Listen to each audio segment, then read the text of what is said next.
This is the match you've all been waiting for, and I say you all. I'm talking to Miss Destiny Diamond. This is like this is her. If she could have one wish in life, it would be to watch this match. These are her two favorites. True. This is me versus me. This is my GOAT versus the woman that I get compared to on a daily. Charlotte Flair, in my opinion, is the greatest of all time. No comparison. And Tiffany Stratton is just such an insane star, from her charisma, her character that she has. Her in-ring abilities are second to none. I just love seeing these two women shine. And I'm excited to see them tear it up at WrestleMania. This past Friday on SmackDown, I was there again in Seattle. And Charlotte came out and absolutely whooped the holy hell out of Tiffany Stratton. And it was amazing to see, because I know that there are some people that are kind of dulling on this feud, but they really reignited it with the brawl that they had. I think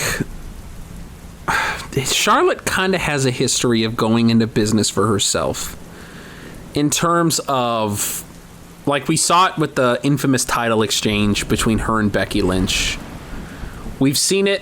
Her and Nia Jax had that moment during their match as well, and we've seen it a couple times rear its ugly head.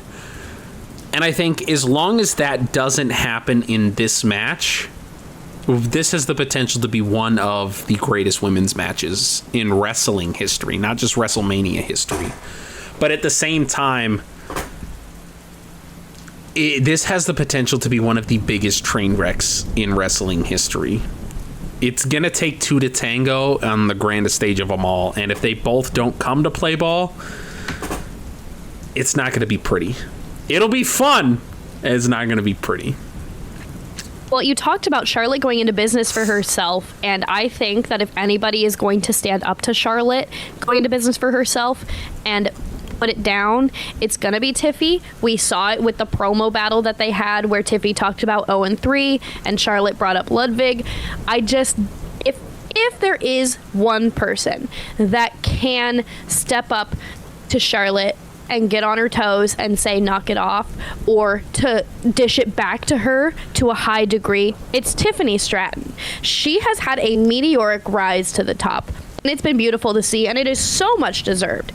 I think that if they both put their egos aside, even if it happens partially into the match, I do see these two women, having it click, and they both just go at it and have a barn burner of a match. I certainly hope so. And depending on, because they've both been pretty unprofessional throughout this build, and I think ultimately who wins this match depends on if they can be professional enough to make this a series of matches instead of a one-off match. If this is going to be a one-and-done thing, I think this has to be Tiffany's night. If they can somehow find the professionalism to CM Punk and Seth Rollins this, to CM Punk and Drew McIntyre this could be an all-time women's feud.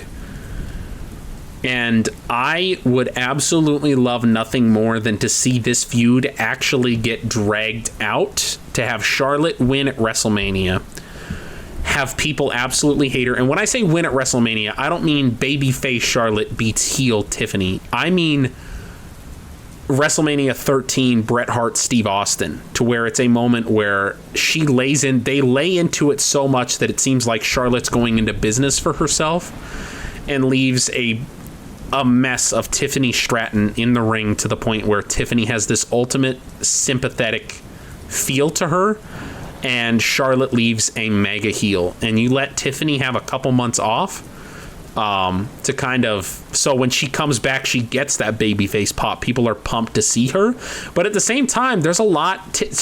Charlotte's at the end of her rope here. She doesn't have a lot of returns left, but there are so many top women that are coming up now through the division, through the industry, that we need to see Charlotte Flair versus Julia. We need to see, I would love nothing more than mini 1 or 2 month feud between Charlotte defending her title against, Roxanne Perez would be incredible. Charlotte, Roxanne, And then when she finally soundly beats Roxanne, Roxanne gets that extra exposure. And those were the final two in the Rumble. Need I remind you, if you want a little history there. So good. And then you get the big babyface pop return once she beats Roxanne, and now she's back, and then you can build to SummerSlam. That's what I want out of this match. But are they going to have the professionalism, or are they unfortunately going to Shawn Michaels and Hulk Hogan themselves, and it just becomes the one-off, quote-unquote, dream match? I certainly hope not.